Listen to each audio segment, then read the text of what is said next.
ताड़का का वध करके भगवान जब आगे बढ़ते हैं तो एक आश्रम के पास से होकर के जाते हैं और वो आश्रम है गौतम ऋषि का।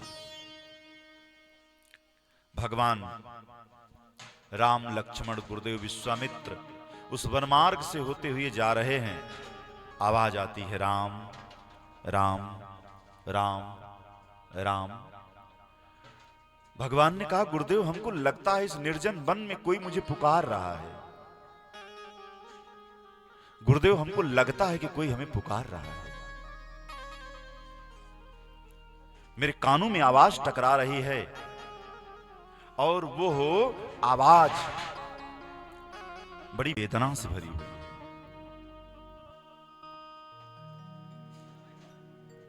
गुरुदेव आपको ये आवाज सुनाई दी? विश्वामित्र ने कहा कि बेटे राम ये आवाज हमको नहीं सुनाई दी। गुरुदेव लेकिन मेरे कानों में बार बार आवाज आ रही है। इतने में कुछ दूर वार्तालाप करते हुए आगे बढ़े कि एक शिलाखंड पड़ा हुआ था। भगवान ने कहा कि गुरुदेव ये शिलाखंड जो पड़ा हुआ है हमको लगा कि ये आवाज जो आई इसी शिलाखंड से आई है, इसी पत्थर से आई है। विश्वामित्र ने कहा बेटे राम ये पत्थर नहीं है, एक पाषाण प्रतिमा है देवी अहिल्या की। देवी अहिल्या की तो ये पाषाण प्रतिमा ये पत्थर की कैसे हो गई? और अगर पत्थर है तो इसमें जान बाकी है जो हमको आवाज दे रही है। इसमें इसका दोष नहीं था बेटा। एक गौतम ऋषि महात्मा थे, उन्हीं का ये आश्रम था। गौतम ऋषि अपने आश्रम में रहते थे और ये अहिल्या उन्हीं की पत्नी थी, अत्यंत रूपवती थी। और इस अहिल्या के रूप का दीवाना हो गया देवताओं का राजा इंद्र। और वो देवताओं के राजा इंद्र आए, गौतम ऋषि का वेश बना करके गौतम ऋषि की अनुपस्थिति में अहिल्या की कुटी में प्रवेश कर जाते हैं। और बेटे राम उन्होंने अहिल्या के सतीत्व को नष्ट कर दिया। जैसे ही घर से कुटी से बाहर निकल रहे थे कि गौतम ऋषि का आगमन हो गया। ठीक भोर के 4 बजे अपने पत्नी के कुटिया से एक दूसरे गौतम को आता हुआ जब उन्होंने देखा तो गौतम के भीतर छिपे हुए इंद्र तत्व को गौतम ऋषि ने पहचान लिया। और गौतम ऋषि को बड़ा क्रोध आया। गौतम ऋषि ने इंद्र को श्रापित कर दिया।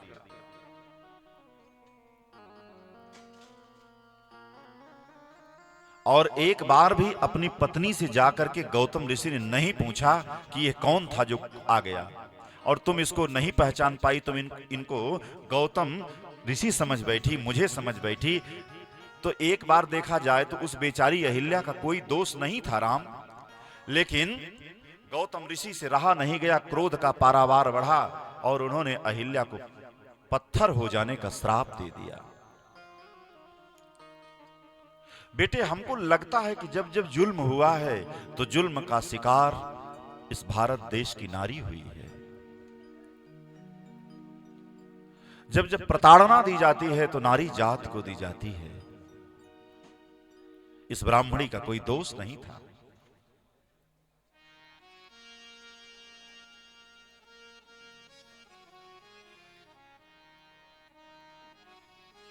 एक ने वासना की भूख मिटाने के लिए इस बेचारी की कुटी में प्रवेश किया और दूसरे पुरुष ने श्राप दे दिया। और ये बेचारी पता नहीं कितने वर्षों से पड़ी हुई यहीं पर आश्रम में राम तुम्हारा इंतजार कर रही है। इसलिए राम इस गौतम ऋषि की पत्नी अहिल्या का उद्धार करो। कैसे? अपने चरण के स्पर्श से। तुम्हारे चरण की प्रभुताई मैं जानता हूं, अपने चरण का स्पर्श करा दो। ये पाषाण प्रतिमा जाग उठेगी। और इसका उद्धार हो जाएगा। कहा गुरुदेव एक बात बताऊं, यह जो कार्य आप बता रहे हो यह कार्य हमसे नहीं होगा। क्यों राम, तुम क्यों इस कार्य को नहीं कर सकते? इसलिए मैं नहीं कर सकता क्योंकि मैं क्षत्रिय हूं और ये ब्राह्मणी हैं। हमारे पूर्वज, इतिहास साक्षी है कि ब्राह्मण का कोई बेटा, कोई ब्राह्मणी, और चाहे कोई ब्राह्मण अगर दरवाजे पर चला गया तो हमारे बुजुर्ग, हमारे पूर्वज चारपाई से उठ जाया करते थे, अपनी पगड़ी को उठा करके ब्राह्मण और ब्राह्मणी के श्री चरणों में रख देते थे, प्रणाम करते थे। और आप कहते हो कि हमारे पूर्वज जिन ब्राह्मणों के चरण की पूजा किए हैं, ऐसी ब्राह्मणी को मैं अपने चरण से स्पर्श करा दूं? अरे चरण से स्पर्श करा दूंगा तो हमारा कुल कलंकित हो जाएगा कि सूर्यवंशी राजा थे राम, जिन्होंने अपने चरण से एक ब्राह्मणी का स्पर्श किया था। अरे हमको तो ब्राह्मणी का चरण स्पर्श करना चाहिए। गुरुदेव ये काम आप ही कर दो ना। गुरुदेव विश्वामित्र ने कहा कि राम ये काम मैं नहीं कर सकता। क्यों? आप क्यों नहीं कर सकते? इसलिए नहीं कर सकता क्योंकि अहिल्या का उद्धार वही कर सकता है राम जो काम और क्रोध दोनों का विजेता हो। और देखा जाए अगर मेरे जीवन में तो न मैं काम जीत सका न क्रोध जीत सका। इतनी प्रचंड गायत्री की साधना थी, लेकिन एक स्वर्ग की मेनका नाम की अप्सरा आई, सब किए कराए पर पानी फेर दिया। हम काम पर विजय नहीं प्राप्त कर सके। इतनी तपः शक्ति अपने जीवन में हमने अर्जित किया, बदले में हमने 99 पुत्रों, वशिष्ठ के 99 पुत्रों की हत्या कर दिया। यानी मैं क्रोध को भी नहीं जीत सका, इसलिए मैं काम और क्रोध दोनों को नहीं जीत पाया। राम तुम काम और क्रोध दोनों के विजेता हो। राम तुम ही स्पर्श करो और इस देवी का उद्धार करो। भगवान ने कहा गुरुदेव पाप लगेगा, लेकिन आपकी आज्ञा है तो चलिए मैं कुछ करता हूं। भगवान ने पवन देवता से प्रार्थना किया कि मैं अपना चरण उठाने चल रहा हूं, इतने बेग से बहना कि हमारे चरण की जो धूल गिरे वो धूल धरती में न मिलने पाए, हमारे चरण की धूल इस शिलाखंड से जाकर के टकरा जाए और इस देवी का उद्धार हो जाए। तो चरण से स्पर्श भी नहीं होगा, चरण की धूली से इस देवी को मुक्ति मिल जाएगी।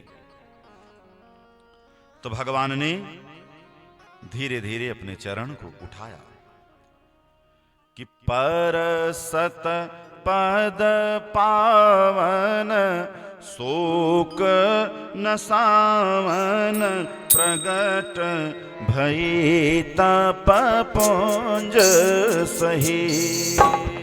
प्रगट भई तप पुंज सही। प्रगट भई तप पुंज सही। प्रगट भई तप पुंज सही। देखत रघुनायक जन सुखदायक सनमुख हुई कर जोर रही। सनमुख हुई कर जोर रही।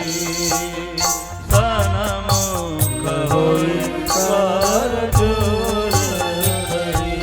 अति प्रेम धीरा पुलक शरीरा मुख नहीं आवत बचन कही। मुख नहीं आवत बचन कही। मुख नहीं आवत बचन कही। पण भागे चरणनि लागे जुगल नयन जलधार बही जुगल नयन जलधार बही जुगल नयन जलधार बही। आज अहिल्या कह रही है कि मेरे जीवन के अहोभाग कि आप हमको मिल गए। मेरे पति गौतम ने श्राप देकर के अच्छा ही किया। मेरे पति ने जो हमको श्राप दिया उस श्राप में वरदान छिपा हुआ है। जिस श्राप के द्वारा परमात्मा की प्राप्ति हो जाए वो श्राप भी वरदान के समान होता है। मुनि श्राप जो दीन्हा अति भल कीन्हा परम अनुग्रह में जाना परम अनुग्रह में जाना परम अनुग्रह में जाना। देखियो हरि लोचन हरि भव मोचन जिहई लाभ शंकर जाना लाभ शंकर जाना लाभ शंकर जाना। बिनती प्रभु मोरी मैं मति भोरी नाथ न मागऊं पर आना नाथ न मांगऊं पर आना नाथ न मांगऊं पर आना। पद कमल परागा रस अनुरागा मम मन मधुप करई पाना मधुमाय मधुप करई पाना मधुमाय मधुप करई पाना। देवी अहिल्या प्रकट हो जाती है। प्रकट होकर के अहिल्या ने दोनों हाथ से भगवान श्रीमन नारायण की स्तुति करती है। क्या बताऊं नाथ, आप इस अबला के जीवन में तब आए जब आज आपके पूजन के लिए मेरे पास कुछ भी नहीं है। मेरे पास कुछ भी नहीं है जिससे मैं आपकी पूजा कर सकूं। कि आपको कौन सा विशेषण दूं,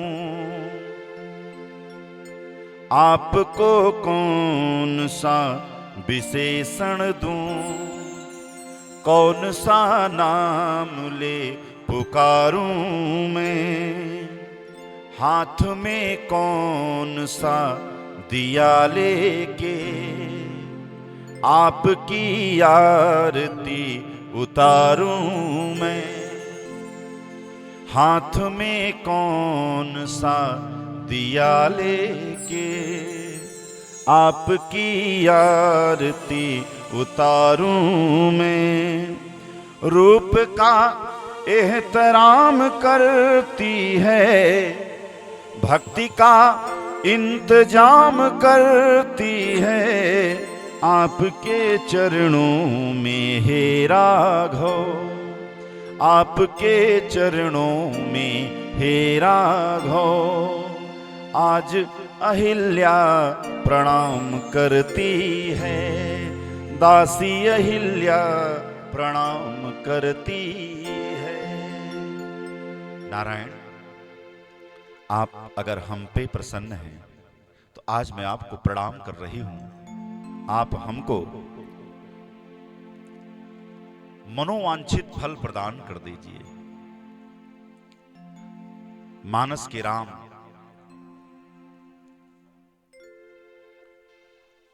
का चरित्र कितना उदात्त है। ताड़का जैसी राक्षसी को भी भगवान ने मारा कि एक ही बाण प्राण हरि लीना, दीन जान निज पद प्रभु दीना। अपने चरणों में भगवान ने ताड़का को स्थान दे दिया।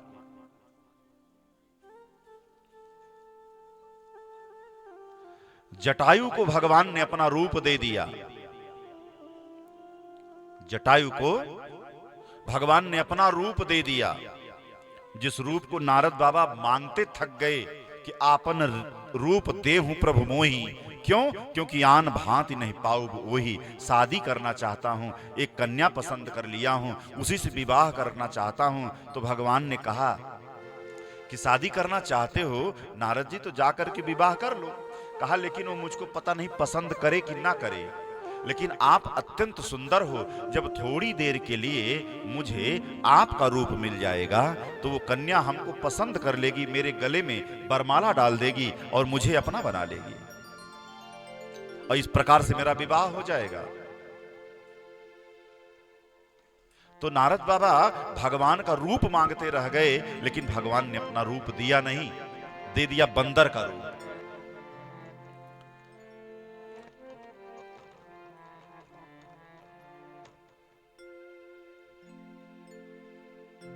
भगवान ने भेज दिया कि जाकर के जब तप करो, जब तप करके उस कन्या को प्राप्त कर लो पत्नी के रूप में। कहा कि जब तप कछ न हो यही काला, सिर्फ मन में एक ही विचार चल रहा है, हे विधि मिले कवन विधि वाला। वो लड़की कैसे प्राप्त हो, मेरे दिमाग में तो हर समय यही लग रहा है, अब माला वाला हमसे नहीं होगा, इसलिए थोड़ी देर के लिए आप अपना रूप दे दीजिए। भगवान ने कहा तो क्या करूं? कहा कि जेहि विधि होई नाथ हित मोरा, करहूं सुबेग दास में तोरा। इसलिए जिस प्रकार से हमारा हित हो वही आप कर दीजिए। तो भगवान ने कहा तुम हमारे अनन्य भक्त हो, चिंता मत करो, तुम हित की बात कर रहे हो। जेहि विधि होई परम हित नारद सुनो तुम्हारी, सोई हम करब न आन कछ वृथा न वचन हमार। तुम हित की बात कर रहे हो, मैं आपके परम हित की बात कर रहा हूं। भगवान उनसे दो हाथ और आगे बढ़े कि सिर्फ तुम छोटा सोच रहे हो, मैं और बड़ा सोच रहा हूं। कभी कभी बात करने का भी तरीका होता है। कोई कहे कि भैया एक काम करिए, हमको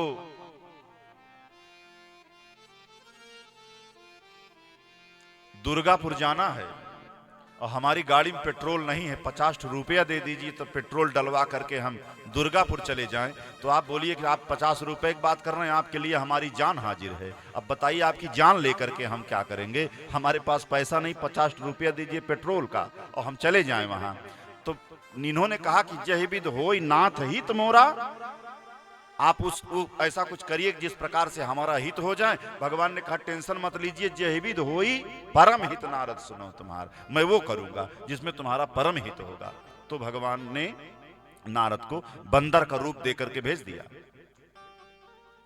लेकिन गीध जटायु कि गीध निरामिस मांसाहारी है गीध, अरे आमिष भोगी पर गति दीन्ही जेहि मागत योगी। यानी नारद को वो नहीं दिया, लेकिन गीधराज जटायु को भगवान ने वो पद दे दिया कि गीध देह तज हरि हरि रूपा, अपायु पद पट पीत अनुपा। भगवान का रूप पा गया गीधराज जटायु। तो ये भी परेशान नारी है, आखिर इसका क्या दोष है? न भगवान इसको अपना रूप दे रहे हैं, न भगवान अपने चरणों में अहिल्या को स्थान दे रहे हैं। मनोवांछित फल देने की बात आई तो भगवान ने कहा कि देवी, जहां से तुम सताई गई हो, जहां से तुम निकाली गई हो, वहीं तुमको ससम्मान भेजूंगा। यही राम का धर्म है और मैं इसी धर्म का निर्वाह करूंगा। इसलिए भगवान ने अहिल्या को अपने लोक में नहीं भेजा कि जेहि पद सुर सरिता जिसके चरण से गंगा का उद्गम हो रहा है। विष्णुपादाब्ज संभूते गंगे त्रिपथगामिनी धर्मद्रवेति विख्याते पापम में हर जानवी। जहां से माता गंगा निकल रही हैं कि जेहि पद सुर सरिता परम पुनीता प्रगट भई शिव शीस धरी। प्रगट भई शिव शीस धरी। प्रगट भई शिव शीस धरी। सोई पद पंकज जेहि पूजत आज मम सिर धरेउ कृपाल हरि। मोय सिर धरऊ कृपाल हरि। मम सिर धरेउ कृपाल हरि। एहि भांति सिधारी गौतम नारी बार बार हरि चरण परी। बार बार हरि चरण परी। बार बार हरि चरण परी। जो अति मन भावा सोबरु पावा गई पति लोक आनंद भरी। गई पति लोक आनंद भई। गई पति लोक आनंद भई। अस प्रभु दीन दयाल अस प्रभु दीन बंधु हरि कारण रहित दयाल। और तुलसीदास समाज को नहीं अपने आप को कह रहे हैं। इस चरण की प्रभुताई देखिए। एक देवी का कल्याण कर दिया, श्रापित पाषाण प्रतिमा का भगवान ने उद्धार कर दिया। तुलसी तुम्हारे सामने से ये चरण जा रहा है, इसलिए चूक मत जाओ, इसलिए इस चरण का स्पर्श कर लो। कि तुलसीदास सठ राम भज छोड़ी कपट जंजाल। तुलसीदास सठ राम भज छोड़ी कपट जंजाल। इसलिए सब छल कपट छोड़ करके तुलसी भगवान को भजना शुरू कर दो।